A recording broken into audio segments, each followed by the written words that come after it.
So Star Trek Strange New Worlds Season 3 just ended this morning, which is somehow the only proper Star Trek television series we've gotten this year. I think that's the first time we've only gotten one season of Star Trek TV in a year since 2020, maybe? Because I think that was the year when we had like Picard and Lower Decks and stuff like that airing for the first time. For some time, we thought that Starfleet Academy might have its first season debuting in late 2025, but now with the new trailer and the posters and stuff like that, we know it's going to be a 2026, probably a summer 2026 show, taking the spot of Strange New Worlds. Not super sure when we're going to get Strange New Worlds season 4 yet. I think they're aiming for 2026. I know that they've filmed it already because they're already filming season 5, so it could be a thing where we get season 4 next year and season 5 the following year, which means the Stranger World is going to be over by 2027. And unless we get any new Star Trek announcements, it's probably likely Star Trek on television is gonna have a pretty major wind down by the time we get to like 2027. Because Starfleet Academy has been renewed for 2 seasons, but there's no real definite that it'll go beyond that. It's possible now with the Skydance merger that it won't. That maybe once Starfleet Academy ends, they'll be looking at kind of doing a whole new, fresh set of Star Trek TV shows that have nothing to do with what we've gotten over the last few years. I know some parts of the fan base are probably going to be really happy about that. I think that we've had some pretty whatever stuff over the past few years, but I also think we've had some pretty solid stuff.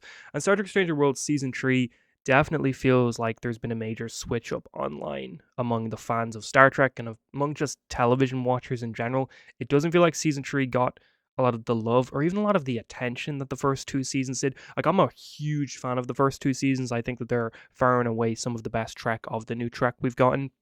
And season 3, I think, was a fairly sizable step down in quality from the first 2 seasons, but I didn't hate it. But a lot of the Star Trek fandom that I've seen have like really switched up on season 3 and been like, yeah, I think I'm gonna stop watching soon and stuff like that. Saying that the show is just too much about comedy now, or it's too much about the gimmicks, or it's focused on the wrong things like Spock's love life, or Kirk's around a lot and people don't super like the Kirk's around in the show so much. They kind of want it to be more about the Strange New Worlds original characters and Pike. But I think that you know, this was always going to be the direction of the show. I think the further on it got, the more we would see characters like Kirk and Scotty, which season 3 had a lot of both of them. I think Kirk was in this season way more than he was in season 2. It felt like he was pretty much in every other episode of this season, which I was fine with. I think that Paul Wesley is a really solid version of Kirk. I really do enjoy what we see with him. I think it's enjoyable when we get him. And I don't really think that seeing more of him takes away from the rest of the show in a lot of ways. I think it's just what they always were planning on doing, is that the further towards the original series we get, the more original series characters we're going to see at the forefront. Like Scotty this season was a regular, he was a big part of the crew. I am surprised the series finale didn't give us any original series characters like McCoy or Janice Rand or something like that, because that's kind of been the style for the show so far, that every series finale they reveal a character from the original series. The season 1 finale revealed Kirk. The season 2 finale revealed Scotty.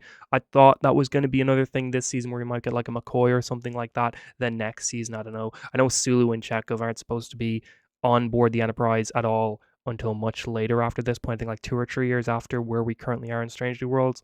But I'd kind of thought that we were going to do that. And then by the time the show ended, it would almost be like we'd phased out the Strange New Worlds crew in exchange for the original series crew in a lot of ways. I mean, that's not saying that I want that. I just kind of thought that was going to be the idea and the plan for the show. But now we've only got 2 seasons left. We are over the halfway point of the show. Season 4 is going to be a full 10 episode season, but season 5 is only going to get 6 episodes, which is so short. And I think, that's going to fly by, that the show is going to be over before we even really think about it. And I don't know. I don't know how to feel about that, because I think when Stranger Worlds ends, it will feel like this current era of Trek is over. We've had like 3 eras of Trek at this point. We had sort of the 60s through the 70s of the original series and movies through the 80s. Then we kind of in the late 80s had the beginning of like the Berman era, the 90s era of Trek with Next Generation in the late 80s, True Enterprise in the early 2000s. Then I guess you could kind of count like the J.J. Abrams films as its own era as well. But I don't know. I feel like they're just kind of this transition period between the 2000s Star Trek and then when Discovery started in 2017, I think it was late 2017, and then that's kind of in the current era we're in. And it feels like we're probably going to phase out of that era now and move on to other stuff. But before getting deeper into the season, just want to give a reminder to subscribe if you're not already. Like and a share is always a huge help as well. If you are subscribed, comment, give me your opinions on Stranger World Season 3 and stuff like that. Currently working on a new series on the channel called One Perfect Episode, where every couple weeks I'm going to pick an episode from a TV show I consider perfect and dissect it and talk about it for like 40 minutes to an hour, stuff like that. The first one's going to be on Daredevil Season 3 Episode 1, and the second video is actually going to be a Star Trek one on Star Trek Deep Space Nine's series finale, What You Leave Behind. Great ending, probably one of my favorite endings of any TV show ever. I think it's such a good two-parter that really does wrap up the show really well. So look out for that. I'm really excited to do it. But anyway, Stranger World Season 3, yeah, it was probably, I mean, not probably, it was easily my least favorite of the 3 seasons of the show so far. Both of the first 2 seasons had like 4 episodes each that I considered like a 5 out of 5, where I was like, oh, this is a fantastic episode of TV. This is one of my favorite Star Trek episodes from the new era of Star Trek. You know, like in season 2, we had the Lower Decks crossover, which I thought was really, really, really fun. The musical, I know some people don't like the musical, but I thought the musical was a blast. I had a great time with it. The Kirk and Lon in the past episode, I think they were in like present day, for us, was a really good episode. That one really surprised me. It's had the court episode with Una, where she was getting sort of the wrap up from the stuff they revealed in season 1 with her. That was a really good episode as well in season 2.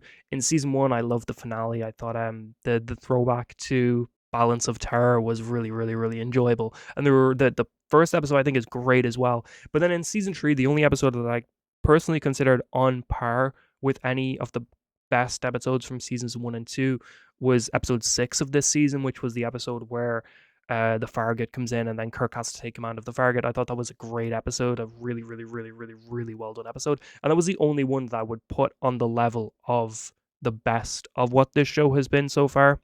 Other episodes, like, you know, the wrap up with the Gorn was fine. I didn't exactly love it. I thought it was it was a very true Star Trek conclusion to a two-parter, where we're very used to at this point a Star Trek two-parter not concluding as well as it starts. It feels like they set up a lot of great stuff and then the wrap-up kind of rushes through a lot of stuff.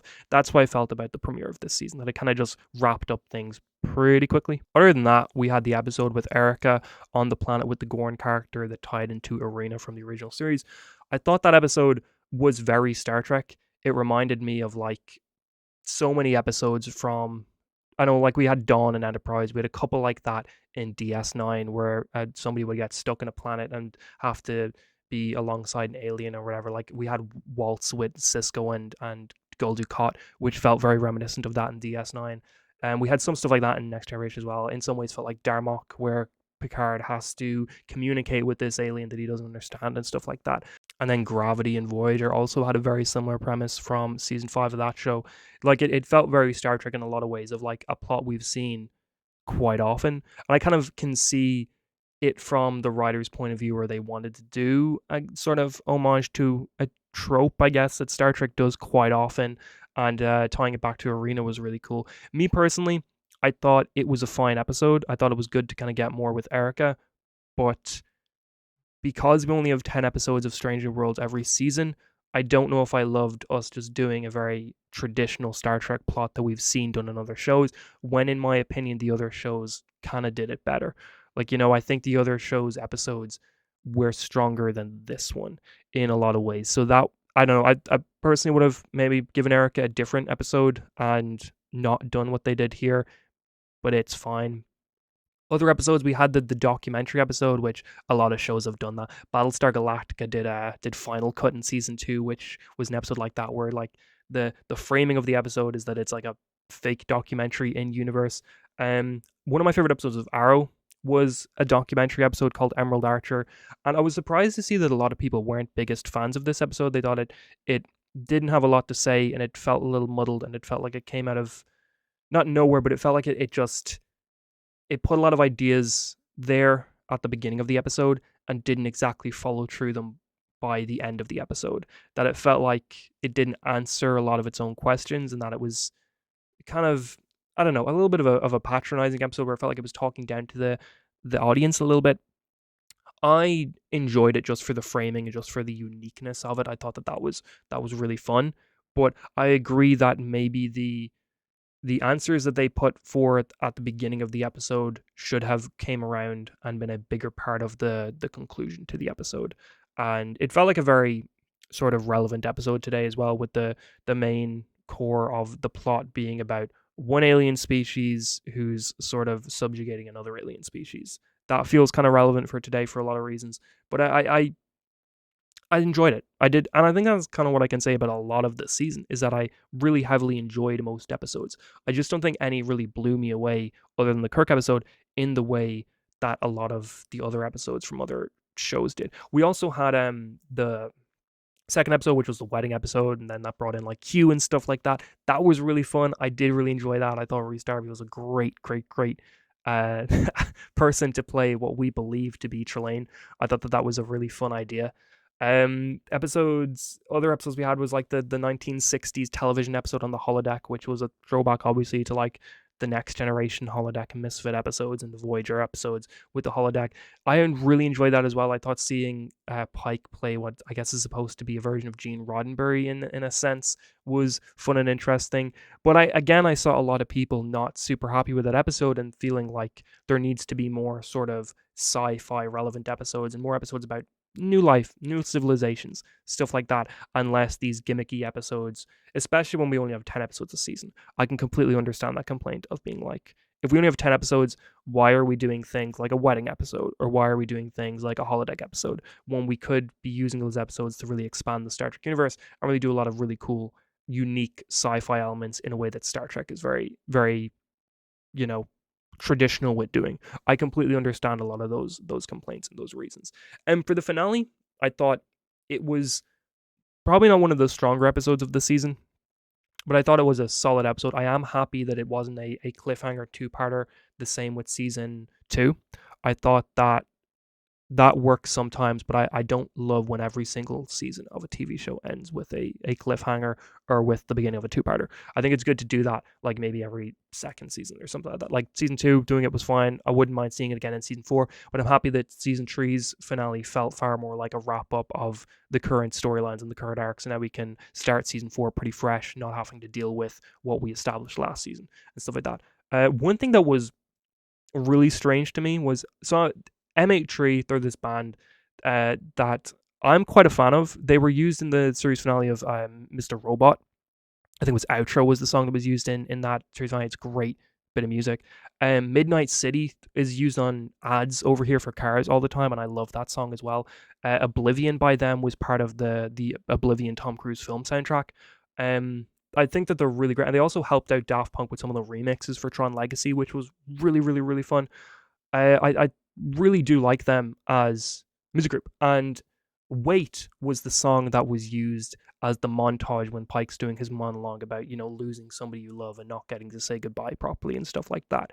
And I like the song a lot. I've heard the song so many times, it's on my playlist. I just don't necessarily know if music like that fits in Star Trek because it's like contemporary music from today.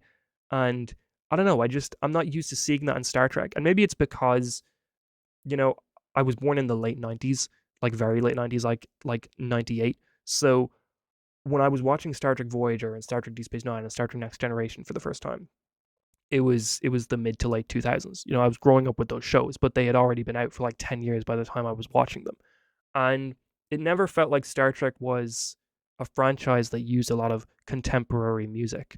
I know sometimes they do, but it feels like usually they go with like the classical thing, because classical is kind of timeless. Classical music comes from hundreds and hundreds of years ago, mostly. Like that sort of fits with the Star Trek idea. But hearing something like Wait, it really surprised me in a lot of ways. I don't know if it surprised me in a bad way. I just don't think I was ready for it, and I think that maybe it didn't exactly fit. It definitely took me out of the episode quite briefly, where I was like, huh, okay, but it's fine. I like the song. The Pike getting to see like a perfect life for him almost in a very sort of, it reminded me, first off, it reminded me of the Nexus a little bit, where in Star Trek Generations we see like Picard and Kirk seeing their lives or whatever, what they could have. And then I saw some people bring up that it was really like the inner light, where it was like he was actually experiencing that life. Like he wasn't just being shown something he could have, but he was actually wrapped up in a life that he was experiencing, and that's going to stick with him now. And I like that description better. I like the idea of it being like an inner light thing more than a Nexus thing. But I thought that was a really, really, really sentimental and emotional way to say goodbye to this character, and I thought that it was a really good way to really tie back to Pike's current predicament of knowing that his story only ends one way, and he's getting closer and closer to that. Every day that passes is pushing him closer to what he knows is going to happen, and I thought that was really, really, really well done and a really good way to cap off the season. Um, which I'm happy about that because season 2 didn't really do a lot with what Pike knows. But I mean, I get it. That was so much of season 1 was based on that I think it's fair to take a step away from that, and then for season 3 to mostly take a step away from that as well. But I think it was the right decision to tie that back for season 3. Now that can kind of be like a lingering thing in season 4 where he's thinking about it a lot and he's like, what am I going to do here? And then season 5 can be like him accepting it and walking down that road that he knows only leads to one place. I think that's a really compelling story. Um, but I think that's the thing as well is that like Pike has always been showcased as the face of this show in a lot of ways. I know it's an ensemble and it's taking a very Star Trek step of like the 90s Trek shows where every episode would usually have a different focus on a different character and every other character would be obviously involved, but you'd have a Janeway episode, you'd have a Chakotay episode, you'd have a Tuvok episode, you'd have a Tom Paris episode, a B'Elanna episode, all that sort of stuff. Like, I like the Stranger Worlds is doing that, but I do feel like in season 2 and season 3 especially, Pike was not really around a whole lot. So I feel like that doesn't jive necessarily with the message of the overall show that this is leading towards Pike's future, like his inevitable future. And I think that either they're gonna have to have season 4 be the usual ensemble, and then for season 5 to almost entirely be like Pike is the main character sort of thing, or they're just gonna have to maybe sidestep that a little bit and not make that the overall end for the show and the message for the show. So we'll see what they do. I don't know. I enjoyed it. I definitely think it was a step down in season 1 and 2, but I still Star Trek Strange New Worlds just feels cozy and safe to me. It feels like coming home after a rainy day. Like, you just feel safe with the show and you kind of always know what you're going to get. You always have an idea for what the episodes are going to be, which is fine.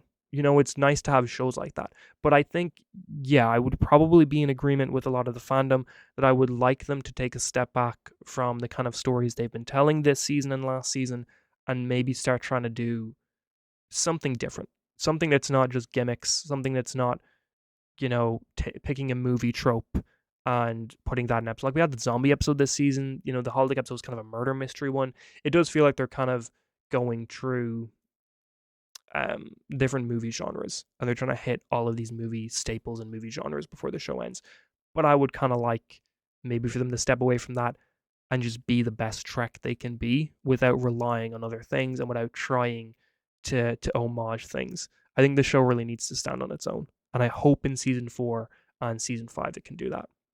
But anyway, that's how I feel on Star Trek Stranger Worlds Season 3. How did you feel about the season? Did you like it? Did you hate it? Do you agree with me? Do you disagree with me? Let me know all that sort of stuff. And again, make sure to subscribe if you're not already. A like and a share is always a huge help. Check out One Perfect Episode. The trailer is currently on the channel.